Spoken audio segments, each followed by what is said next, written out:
If you've looked into keyword research at all before, I'm sure that you've heard about the Google Keyword Planner. It was actually created for AdWords advertisers, but it is still a great SEO tool in general.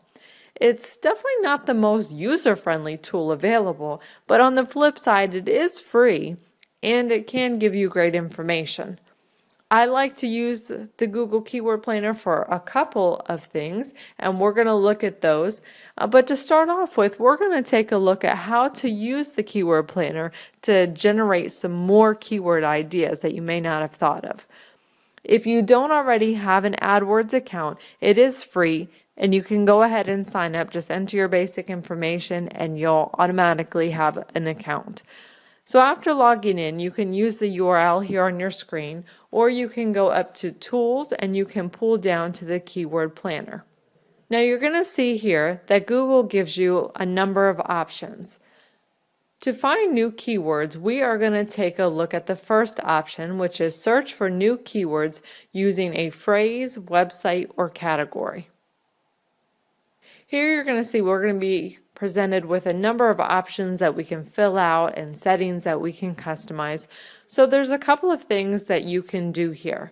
The first thing you want to do is enter a general keyword in this box here that you think you may want to target. Now, don't enter any head keywords like it suggests here, like flowers or cars.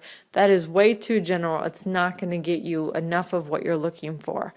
On the other hand, you don't need to jump all the way to the extreme and enter all your long tail keywords that you may have already.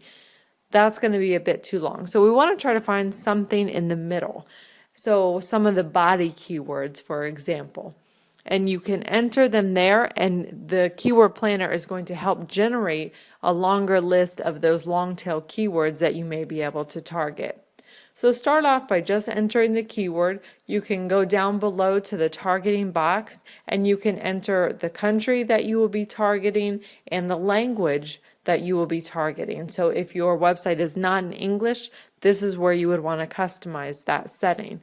If you are not targeting the US, you are targeting India or you are targeting France. Wherever you believe your audience is going to be, go ahead and set that country. If you believe it's in multiple places, you can do that too. Everything else I like to just leave as is for now. We'll look at a couple of those other settings in a little bit. And then you can click Get Ideas. So just to give an example, I'm going to enter cat toys. And now I see a lot of information. I'm not going to pay too much attention to it right at the moment. But there's a couple of tabs here you'll notice. There's ad group ideas and keyword ideas. So I bet you're probably thinking, well, we need to look at keyword ideas. And you're right, we are going to go into the keyword ideas tab.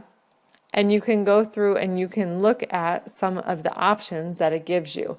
And you can add any of these that pop out onto your list. But you'll notice these aren't too long. I only entered 2 words as my keyword here. So I can add 3 or 4 words and I can come back and see what else it pulls up that are longer tail keywords as well. But I do want to look at the Ad Group Ideas tab as well, because you'll notice that these have little links here and I can actually click in and this is going to give me even more related keywords. So for instance, cat toys. They have Beth's toys, the interactive cat toys that I looked at. So if I'm thinking, oh yes, I have interactive cat toys on my website, I can click through to that category and it's going to give me some longer tail keywords that I may be able to target as well. So make sure you look at both tabs and generate some ideas from there.